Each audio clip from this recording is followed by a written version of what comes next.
Hello friends and welcome to Sleepy Classes in another very important lecture for political science and international relations crash course जहाँ पे हम दो very important questions with regard to Indian government and politics, that is paper 1 part B को quickly देखेंगे. Before moving ahead, just to let you know कि कौन से questions हैं जिनके साथ हम डील करेंगे. सबसे पहले ग्रीन रेवोल्यूशन से जुड़ा एक question which was with regard to political fallout of the green revolution. अब इस तरह के क्वेश्चंस जो हैं कई बार बच्चों को पॉइंट्स नहीं सूझते हैं या किस तरह के स्कॉलर्स ऐड करने हैं या कौन से कंटेम्प्रेरी एग्जांपल्स देने हैं वो कई बार रियलाइज नहीं होता है. तो उसके अंदर हम पूरा स्ट्रक्चर एंड कंटेंट देखेंगे. Secondly we will also be looking at a more run of the mill question, but इसको PSIR ओरिएंटेड कैसे बनाएं कि किस तरह से functioning of federalism in India कई बार यूनिटी दिखती है इन प्रैक्टिस. इसके ऊपर क्वेश्चन आया था 2020 के अंदर. Right, before moving ahead towards the answers, just to let you know that you as the mains dawns closer, if you're looking to practice your answers more, you can become a part of our mains toppers test series. right, इसके अलावा हमारा जो batch 3 है उसकी शुरुआत हो गई है. तो अगर अभी भी जो है ज़्यादा लेट नहीं हुआ है तो आप इनरोल कर सकते हैं हमारे ऑनलाइन बैच फॉर PSIR के अंदर, जिसके अंदर close to 300 hours of lectures हैं, रेगुलर आंसर राइटिंग है, करंट अफेयर्स है मंथली बेसिस पे, as well as test series भी है. इसके अलावा आप अब PSIR ऑप्शनल जो है ऑफलाइन भी अवेल कर सकते हैं. If you are a student in Chandigarh Mohali tricity area या फिर आप कहीं और भी हैं and you are willing to relocate आपकी GS एंड ऑप्शन की प्रिपरेशन के लिए, तो स्लीपी क्लासेस अब Mohali in the Chandigarh tricity area में ऑफलाइन भी है. राइट, आप आके हमारे एक लौते बैच का हिस्सा बन सकते हैं. तो छोटा बैच होगा, पर्सनलाइज अटेंशन होगी, holistic coverage of the optional होगा. राइट, एंड आपको ऑप्शनल जो है I will be helping you in this journey towards your optional. ठीक है, तो अगर आप इंटरेस्टेड हैं आप इस दिए गए नंबर पे कॉल कर सकते हैं या हमारी वेबसाइट पे जाके और डिटेल्स देख सकते हैं.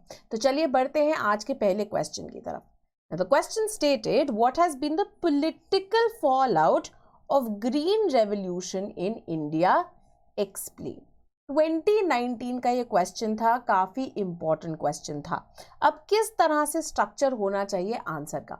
सबसे पहले तो क्या बोल रहे हैं, पॉलिटिकल फॉलोआउट किसकी, ग्रीन रेवोल्यूशन की. सो इंट्रोडक्शन में you can actually start by introducing what is this green revolution 1.0. तो the first phase of green revolution है, ऑब्वियसली इसकी जो है बात हो रही है in the question. Then you can talk about importantly क्या पॉलिटिकल फॉलआउट था. इसके अंदर भी आप डिवाइड कर सकते हैं इसको डोमेस्टिक स्फेयर में. डोमेस्टिक स्फेयर में क्या इसका फॉलआउट था, in formal politics and in informal domain. Right, so formal politics के अंदर आपकी जो पार्टी सिस्टम है, आपकी जो लीडरशिप थी, आपकी जो टाइप ऑफ पॉलिसीज थी, उनके बारे में बात कर सकते हैं. जो रिप्रेजेंटेशन थी इन दी इंस्टीट्यूशंस उसमें बात कर सकते हैं.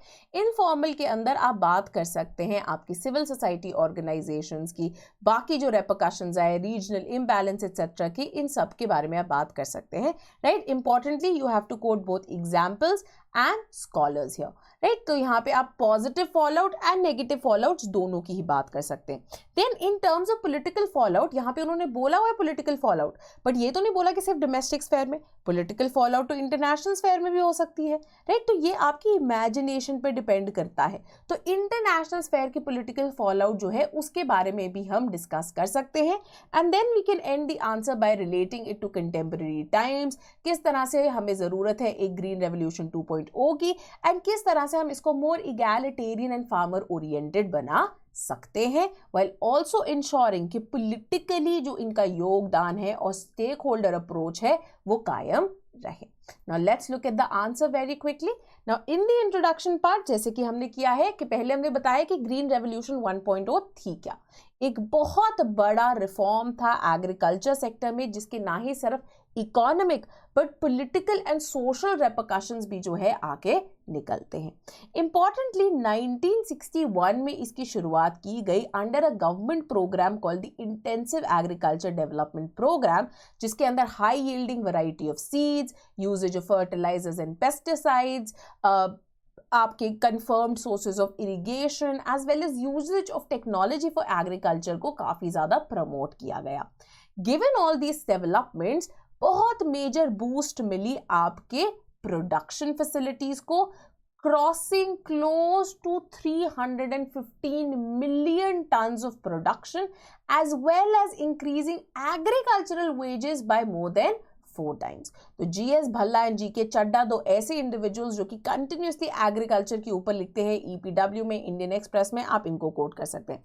वेरी इंपॉर्टेंटली आप इसके अंदर इंक्लूड कर सकते हैं कि कौन से एरियाज थे. तो हम बात कर सकते हैं these were focused on certain areas जहां पे कुछ necessary foundational elements for agriculture were already included or existing, right? So this included Punjab, Haryana, Western UP mainly, right? इनके अंदर जो है कंडेंस थी जो आपकी पहली ग्रीन रेवोल्यूशन का फेज था. अब पॉलिटिकल फॉलआउट क्या था, ये मेन जो है बॉडी में आना चाहिए, and you shouldn't be wasting a lot of time and words before you arrive at this main part. Aditya Das Gupta importantly Print के अंदर लिखते हैं कि there were a couple of channels जहां पे आपको पता लग सकता है पॉलिटिकल फॉलआउट. ये 3 नहीं, इनफैक्ट 4 मेन डोमेन्स की बात करते हैं जहां पे आपको ग्रीन रेवोल्यूशन का पॉलिटिकल फॉलआउट दिखता है डोमेस्टिक स्फेयर में. सबसे पहले तो ये कहते हैं कि क्या हुआ with the coming in of green revolution, कुछ जो अग्रेरियन इंटरमीडिएट कास्ट थी जो कि पहले politically excluded and underrepresented थी, अब उनको वॉइस दे दी गई, and therefore their participation and their inclusion in political mobilisation वो काफी ज्यादा बढ़ गई. Then very importantly, Das Gupta argues that this also led to what we call as creative political destruction. Prior to the advent of the Green Revolution and during it, mainly एक single party dominance का phase चलता था जहां पे Congress dominate करती थी दोनों ही center and states में. But as Green Revolution picked up and became more and more prominent, leading to positive consequences for the various caste and farmer groups, there was emergence of new parties which found representation in these intermediate castes as well as groups, leading to the emergence of regional and state parties based on these intermediate castes and farming groups. And therefore India के अंदर हमें एक shift देखने को मिलता है from single party dominance towards a more multi-party system, both first at the regional level and subsequently also at the national level. इसके कारण जो आपके योगेंद्र यादव को भी आप यहाँ पे कोट कर सकते हैं कि इनफैक्ट इसके कारण आपका फर्स्ट डेमोक्रेटिक अपसर्ज जो है वो भी देखने को मिला, जहां पे अब the kind of parties and leaders who were entering the formal domains of politics came from much diverse backgrounds. साथ ही में very importantly, this reimagined the relationship between farming groups as well as the state.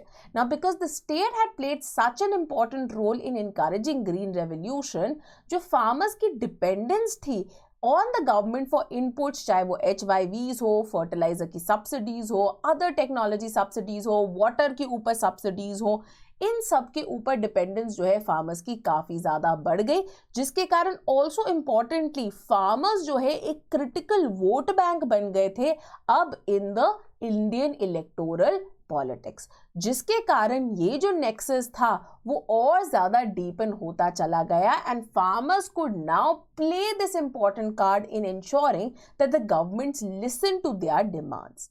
Finally and most importantly, given the increased production from green revolution, crop prices बढ़ गए, जिसके कारण जो है जो फार्मर्स है उनको एक पॉइंट ऑफ रेफरेंस मिल गया जिसके बेसिस पे वो कलेक्टिव एक्शन ऑर्गेनाइज करते हैं. तो हम ऑफन देखते हैं जब प्याज के प्राइस में से फॉर एग्जांपल डंप होता है, फार्मर्स ऑफ नासिक जो है कम ऑन द रोड्स, वो रोड्स पे जो है अपने पूरे प्याज फेंक देते हैं. सिमिलरली टमाटरों के टाइम पे भी ये ऐसी चीजें देखी गई है.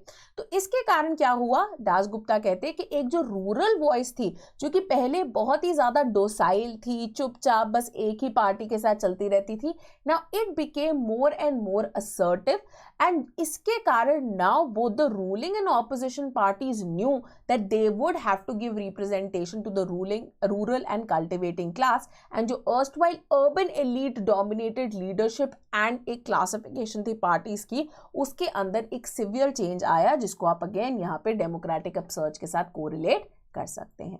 Next, very importantly, in the political fallout of domestic sphere, you can also correlate it with Rudolf and Rudolph's important work on emergence of bullock capitals. अब ये bullock क्या, जो आपके घोड़ा जो आप यूज करते हैं हल चलाने के लिए, जो कि आपकी ऑक्स एक्सेट्रा थी. तो अब ये बुल्लक कैपिटल्स के रेफरेंस में ही रूडोल्फ एंड रूडोल्फ कहते हैं कि ग्रीन रेवोल्यूशन के कारण there was an emergence of this group of very economically powerful well off farmers, जिनको आप बुल्लक कैपिटलिस्ट बुला सकते हैं, जो कि अब इंस्ट्रूमेंटल बन गए in as political castes as well, right? So यहाँ पे क्या हुआ, यहाँ पे आप कोरिलेट कर सकते हैं इसको स्पिल ओवर्स में. एक स्पिल ओवर जो है इफेक्ट आया, जहां पे जो आपके इकोनॉमिक एडवांटेजेस थे they spilled over into what, into your political sphere as well, leading to the rise of, जिसको श्रीनिवास एक्सेट्रा बुलाते हैं, डोमिनेंट कास्ट. तो थी ये इंटरमीडिएट कास्ट, बट क्योंकि ये इतनी वेल ऑफ हो गई तो इनकी सोशल एक स्टेटस में भी राइज हो गया, साथ ही साथ में ये पॉलिटिकली भी बहुत डोमिनेंट बन गई. तो चाहे ये जाट्स हो हरियाणा के, वेस्टर्न यूपी के, या जट्स हो पंजाब के, राइट. तो ये जो है काफी ज्यादा इंपॉर्टेंट हो गए. Similarly Yadavs in Bihar also assumed a huge importance in the political sphere. So you can see this in the emergence of various parties also.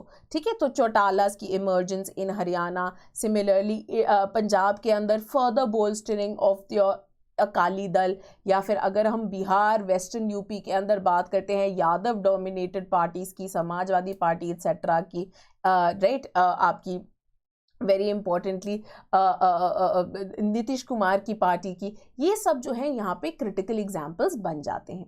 इसके कारण obviously with the emergence of leadership there was also the rise of new regional parties, जिनके साथ bullock Capitals जो है associate होने लग गए. And in fact one of the primary examples could be seen in the new coalition bloc that came in the form of Janata Dal, जिसके अंदर बहुत सारे farmer leaders from dominant caste जो है इन्वॉल्व थे, एंड इमरजेंसी के बाद इन्होंने पावर जो है कैप्चर की, राइट. इसके अलावा very importantly there were also certain other political fallouts. सबसे पहले तो obviously the growing importance of farm leaders, right, and well as panchayati raj institutions. Why? Because rural areas में इंपॉर्टेंस बढ़ रही थी. तो कौन से थे फार्मर लीडर्स जो कि पॉलिटिकली भी बहुत एक्टिव हो गए थे? आप चरण सिंह का एग्जाम्पल ले सकते हैं, ताऊ देवी लाल का एग्जाम्पल ले सकते हैं, प्रताप सिंह कैरो का एग्जाम्पल ले सकते हैं, जिन्होंने ग्रीन रेवोल्यूशन के दौरान जो है काफी ज्यादा जो है रोल प्ले किया था. Importantly, apart from formal politics, even in civil society, there was the increased presence and power of farmers groups. तो चाहे वो आपका भारतीय किसान यूनियन हो, राकेश टिकैत जो है आप अभी भी उनको देखते हैं. सिमिलरली शरद जोशी द्वारा लेड शेतकारी संगठन, इस तरह के ग्रुप्स जो है became very prominent in the civil society of India as well. However, there were also certain issues associated जो कि political fallout में हमें देखने को मिले. Now, Green Revolution जैसे कि हमने देखा was targeted and इसकी जो advantages है particular caste and particular regions में ज़्यादा देखने को मिले. And often this wasn't accompanied by certain social or economic efforts जिनके कारण ये ज्यादा इगैलिटेरियन हो पाए, राइट. तो इसके साथ जो है कोई लैंड रिफॉर्म्स नहीं आए थे, because of which certain areas and groups ended up getting even more deprived, right. In fact former president के आर नारायणन इसी को पॉइंट करते हैं कि किस तरह से ग्रीन रेवोल्यूशन के कारण कई जगह पे काउंटर रेवोल्यूशन भी शुरू हो गई. क्योंकि green revolution wasn't egalitarian, it did not lead to regional balances, it did not provide adequate outputs to even the most marginalized sections of tribal and lower caste farmers in the most far-flung areas of India, जिसके कारण जो आपका left wing extremism है rather than reducing, उसके अंदर एक increase देखा गया. Next very importantly regional imbalance तो हमें देखने को मिलता ही है, जहाँ पे eastern UP, parts of Bihar and बाकी कंट्री जो है it did not enjoy as many benefits of green revolution as the core areas of Punjab, Haryana and Western UP. Then apart from domestic sphere, international sphere में भी इसका political fallout हुआ था, particularly positive fallout. Why? Because India became self-reliant when it came to food production, and India की एक जो dependence थी on something as essential as food on US's PL 480 programme वो खत्म हो गई। अब इसके कारण क्या हुआ, इंडिया कुड बिकम आत्मनिर्भर in foreign policy domain also and take such actions and decisions that were oriented towards its national interest regardless of what the Cold War politics dictated. In fact, the prime example here can be taken in the form of the 1971 Bangladesh war, जहाँ पे India ने जो है अपने interest को मद्देनजर रखते हुए बांग्लादेश में इंटरवीन किया था without any fear of USA trying to arm twist it using the PL 480 program. ठीक है, अब next, very importantly, obviously in conclusion you can talk about the present status. यहाँ पे आप बात कर सकते हैं कि अब in the post LPG era there have been numerous changes as far as Indian economy and politics is concerned. सबसे पहले तो जो falling share of primary sector है उसके कारण फार्मर्स जो है have been bearing a lot of brunt. यहाँ पे आप क्लाइमेट चेंज के इशू की भी बात कर सकते हैं जिसके कारण has been an increasing tussle with respect to reforms, चाहे वो फार्मर्स ग्रुप्स हो या फिर गवर्नमेंट हो। And here the example of the Delhi farm protest of 2020 till 2022 becomes extremely relevant. अब आज की क्या जरूरत है, that in terms of even political fallouts we need more balanced approach, we need more egalitarianism, we need upliftment not just with regard to intermediary classes but also of the most downtrodden and vulnerable. and इसके लिए green revolution 2.0 की जरूरत है जहां पे reforms जो हैं from the political institutions आए based on a stakeholder approach, not in a top-down manner. Importantly, all these reforms should also take into consideration the very, very important recommendations that were put forward by the National Commission of Farmers led by M.S. Swaminathan. Right? तो यहाँ पे हमने committee जो है coat कर दी, present context बता दिया, तो एक तरह से एक अच्छी कंक्लूजन टू दिस आंसर हो सकती है। तो चलिए बढ़ते हैं towards the next question. The next question was from 2020। The question said, does the functioning of federalism in India tend to make it unitary in practice? Right, तो बहुत ही एक ओपिनियन बेस्ड जो है ये क्वेश्चन है। एंड क्या बोल रहा है कि क्या फंक्शनिंग ऑफ फेडरलिज्म इंडिया की इस तरह की है कि कई बार प्रैक्टिस में ये यूनिटरी सीम करती है। तो ऑब्वियसली अगर आप जो भी साइड लेते हैं, right, so for example you say yes that even though India does satisfy all the basic requirements of being a federal polity, there are certain issues जिसके कारण इट्स प्रैक्टिस में ये सीम करती है एज बीइंग यूनिटरी। किस तरह से seem करती है? You have to back it by referring to various provisions of the constitution, various contemporary examples, इन सबको आपको कोट करना पड़ेगा in different spheres, right. So unitary in practice दिख सकती है ये लेजिस्लेटिव स्फेयर में, एडमिनिस्ट्रेटिव स्फेयर में, फाइनेंशियल स्फेयर में, राइट। इन सब के अंदर आपने ना ही सिर्फ कॉन्स्टिट्यूशनल प्रोविजंस के एग्जाम्पल देने हैं, बैक करना है उसके थ्रू, बट एग्जाम्पल्स भी देने हैं to show how it seems unitary in practice. इससे पहले obviously you can also talk about the need, right. Various scholars, right, चाहे वो केसी वेरो जिन्होंने क्वाज़ाई फेडरल बुलाया है, या इससे भी बेटर आप आइवर जेनिंग्स को कोट कर सकते हैं जिन्होंने बोला था कि इंडियन कॉन्स्टिट्यूशन में बहुत सारी सेंट्रलाइजिंग टेंडेंसीज हैं, right. So a number of these scholars have pointed out this unitary tendency in the Indian constitution, but इसकी नीड क्या थी? तो आप जो इमीडिएट कॉन्टेक्स्ट है इंडिया का उसको बता सकते हैं before moving on towards how it seems unitary in practice by referring to these three spheres with examples and constitutional provisions. Then very importantly you need to talk about the evolution, कि क्या हमेशा से ही unitary in practice रहा है या किस तरह से ये वेरी करता रहता है depending on politics of the country at that time, before talking about way forward कि ये जो यूनिटरी प्रैक्टिस है जिसके कारण often tensions can arise between the centre and the states, उसको हम किस तरह से रिफॉर्म एंड करेक्ट कर सकते हैं, right. So this is exactly what your structure should be. You have to bear these points in mind when you approach this question. So at the very beginning, we have talked about how India fulfills all the basic criteria of being a federal polity. सबसे पहले हमारे पास एक written and supreme constitution है, next very importantly हमारे पास एक bicameral legislature and federal polity है. There is also division of powers between the centre and the states as per the 7th schedule. And साथ ही में हमारे पास एक इंडिपेंडेंट जुडिशरी है with the power of review as well as independent जो उनकी आपकी ओरिजिनल ज्यूरिसडिक्शन है, जो कि सेंटर एंड स्टेट्स के बीच की जो डिविजन है उसको मेंटेन करके रखने में, एज वेल एज अगर कोई कॉन्फ्लिक्ट्स अराइज होती है तो उनको रिजॉल्व करने में एक इंपॉर्टेंट रोल प्ले करती है. However, केसी वेयर एंड दूसरे जो कि मैंने बोला है, आप आइवर्ट जेनिंग्स को कोट कीजिए, बेटर है इनफैक्ट अगर आप जेनिंग्स को कोट करेंगे, जो कि सीधा ही बोलते हैं कि इंडियन कॉन्स्टिट्यूशन में क्या है, कुछ सेंट्रलाइजिंग टेंडेंसीज हैं. राइट, आप इनको कोट कर सकते हैं. राइट, सो अब क्यों है ये भी हमने बात करना है. But before we move on towards substantiating that yes in practice Indian federal polity can at times seem unitary, we talk about that this unitary nature in practice at times was the outcome of the need to safeguard unity and integrity of the country, which was the primary focus of the makers of the Indian Constitution, one thing that even Granville Austin has said time and again. And साथ ही में given the context of colonial rule, violent partition, secessionist movements, as well as an unstable neighborhood with belligerent neighbors like Pakistan, China, close to India, जिसके कारण India के अंदर कुछ ही unitary practice वाली tendencies हमें देखने को मिलती हैं. Now we substantiate our answer using that how does India seem unitary in practice at times. The first is the legislative part. यहाँ पे आप बात कर सकते हैं कि किस तरह से amongst the 3 lists also there are more subjects which are in the union list, and in the concurrent list also the center has overwhelming power over the states. साथ ही में under certain situations article 249 provide करता है कि किस तरह से parliament in under certain situations when approved by राज्य सभा legislate कर सकता है even on the state list. साथ ही में during national emergency parliament can make laws for the states as well.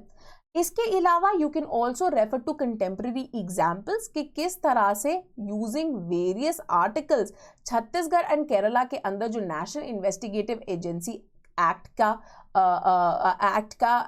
जो लागू कराया गया उसके कारण स्टेट्स जो है felt extremely short changed and कि सेंटर जो है उनकी पावर्स पे इंक्रोच कर रहा है. सिमिलरली फार्म लॉज जो कि अब रिपील कर दिए गए हैं बट कॉन्करेंट लिस्ट को यूज करके जो फार्म लॉज ऑलमोस्ट इम्पोज किए गए थे over states that weren't agreeing to their passage also showed certain unitary tendencies in India.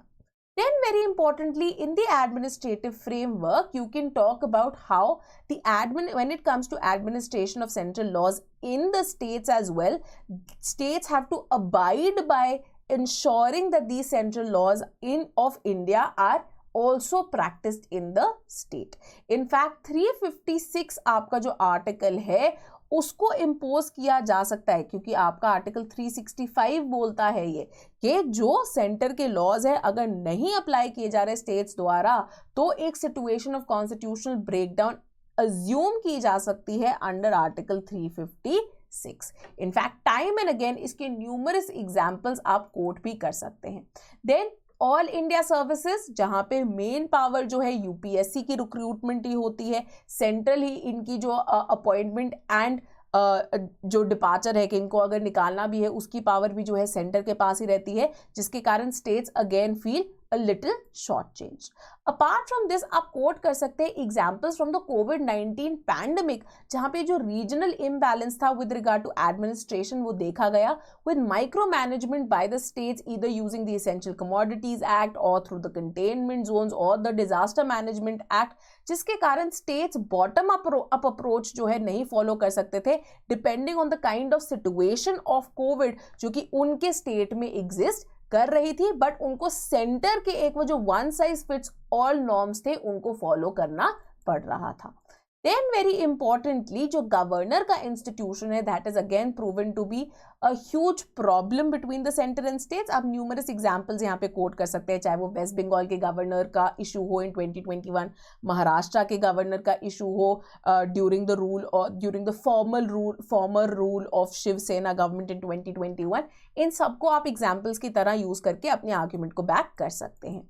Then importantly financial powers के अंदर भी there is a huge centralising tilt, right. तो यहाँ पे पहले तो ज्यादा टैक्सेशन की पावर सेंटर के पास है, एंड इनफैक्ट जीएसटी को भी rather than making it more federal एक ज्यादा सेंट्रलाइजिंग टेंडेंसी इवन जीएसटी देखा गया है, जहाँ पे स्टेट्स का जो फाइनेंशियल ऑटोनॉमी एंड रेवेन्यू के सोर्सेज है दोनों में ही रिडक्शन देखी गई है। Furthermore, the compensation which was promised by the center to the states in lieu of GST के कारण जो कुछ shortages to certain states आ रही थी, that compensation has also not been given to the state, leading to a federal crisis.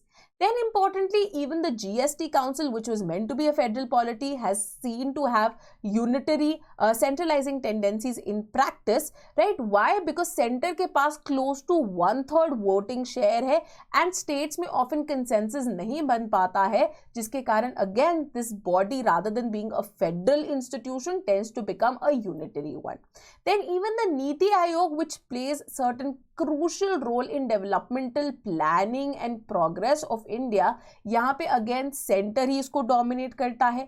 Same आप चीज जो है, जो टर्म्स ऑफ रेफरेंस है फाइनेंस कमीशन की, वो भी कौन सेटल करता है? आपका सेंटर ही करता है। Similarly during the covid pandemic, this fiscal deficit की जो एक कंडीशनल रिलैक्सेशन दी गई थी स्टेट्स को, अलॉन्ग विद द एग्जेम्पशन आपकी पीएमएनआरएफ से, राइट, जो आपका प्राइम मिनिस्टर का नेशनल रिलीफ फंड था, right, for using corporate social responsibility, उसमें अगेन एक सेंट्रलाइजिंग टिल्ट देखा गया कि आप स्टेट के भी जो रिलीफ फंड्स है अगर उसमें जा रहा है, आप जाने दीजिए, है ना, उसको भी आप सीएसआर मान लीजिए, बट आप सेंटर को जो है प्रेफरेंस दे रहे थे over the states. Through all these examples, we have now substantiated that despite being a federal polity, at times India can seem unitary in practice. However, scholars like Granville Austin ने argue किया है that rather than calling this sui generis, India का जो rather than calling it quasi federal, क्या है, India की जो है एक यूनिक सिचुएशन है, यूनिक कॉन्टेक्स्ट है, and that is why Alexandrowicz का जो एक idea of India's federalism as being sui generis है, वो कंप्लीटली एप्लीकेबल है यहाँ पे। साथ ही में एमपी सिंह आर्ग्यू करते हैं कि ये जो आइडिया है कि इंडिया यूनिटरी इन प्रैक्टिस है, ये एक बहुत ही, अगर आप सिर्फ एक लीगल कॉन्स्टिट्यूशनल अप्रोच से, एक नैरो अप्रोच से देखते हैं इंडियन कॉन्स्टिट्यूशन को, तो सिर्फ ये तब दिखता है। बट हाउएवर आप parliamentary access and real time working of party politics को अगर देखते हैं, तो there are variations in how the federal system works, right. So for example he gives example कि किस तरह से ड्यूरिंग द नेहरूवियन एरा जो आपके स्टेट्स थे, right, despite the fact that it was a single party dominant system, उस time पे states ने कंसेंसस डेवलप करके डिमांड रखी लिंग्विस्टिक आइडेंटिटी की, जिसको फुलफिल करना पड़ा, राइट। पॉल ब्रास जो है ये आर्ग्यूमेंट आगे रखते हैं। सिमिलरली कोलिशन एरा के अंदर भी जैसे जैसे स्टेट्स की स्टेट पार्टीज की presence at the central level बढ़ी, वैसे वैसे कोऑपरेटिव फेडरलिज्म में भी जो है राइज हुआ था। सिमिलरली अब हम बात कर सकते हैं that lots of scholars like A K. Ghosh अब आर्ग्यू करते हैं, ए.के. घोष, सुहास पलशिकर, कि किस तरह से कंटेम्प्रेरी इंडिया अब दोबारा rise of the dominant party system देख रहा है with BJP. However state level पे there are a number of challenges which a number of states still pose to the dominant states, to the dominant party system at the central level, जिसके कारण competitive federalism तो develop हो ही रहा है, but the center cannot be ignoring the demands of the state. In fact, SR Bommai case ने already ये underline कर दिया है that federalism is a part of the basic structure. So while in certain situations unitary tendencies might emerge, but in the longer run, federalism and federal practices are here to stay. In conclusion, it is important to talk about कि ये जो unitary practice है, इसको हम reform कैसे कर सकते हैं। ORF के अंदर ए.के. घोष का एक बहुत बढ़िया आर्टिकल आया है on the paradox of centralising tendencies in India, जहां से हम ये कुछ रिफॉर्म्स जो है वो लेते हैं।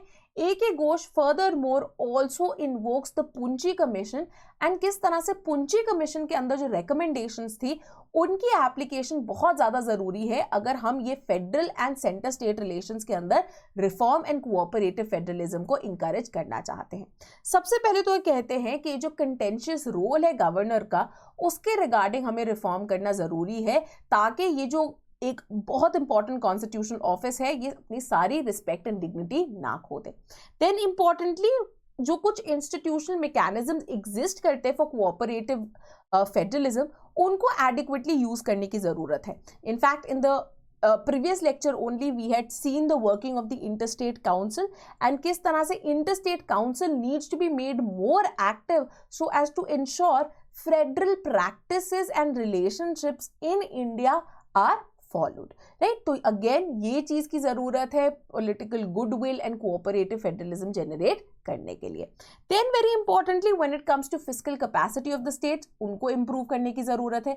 GST के अंदर याद रखने की जरूरत है कि end goal क्या था GST का, तो इसलिए GST council and GST के जो पूरे mechanisms हैं they should be developed so as to ensure a federal fiscal federalism also in the fiscal relations, ताकि जो रेवेन्यू सोर्सेज हैं एंड जो फाइनेंशियल ऑटोनॉमी है स्टेट्स की वो किसी भी तरह से हैम्पर ना हो.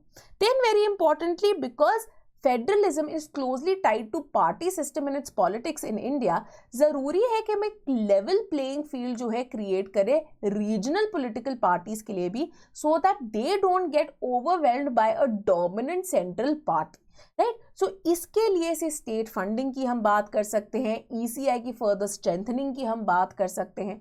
Last but not the least वो कहते हैं कि अगर हम ट्रूली यूनिटरी प्रैक्टिसेस को कम करना चाहते हैं, so not just till the state level but we will have to deepen India's federalism to also include institutions of grassroots democracy, that is your panchayati raj institutions as well as your urban local bodies, ताकि ये financially, politically, administratively empower होए, ताकि एक genuine federal discourse जो है India में वो develop हो पाए, राइट. सो इन रिफॉर्म्स के बेसिस पे हम एक पॉजिटिव वे फॉरवर्ड को भी आगे रख लेते हैं, जिसके बेसिस पे जो यूनिटरी प्रैक्टिस है उसको रिड्यूस किया जा सकता है एंड फेडरलिज्म को इनकरेज किया जा सकता है as far as Indian polity is concerned, right? So I'm hoping you are practicing these questions, right? इनको अपने आप जो है लिखते भी जाइए, इनको प्रैक्टिस करते जाइए एंड साथ ही में you can refer to these answers to self evaluate कि आपने अपने आंसर्स के अंदर ये सारे पॉइंट्स डाले थे या नहीं.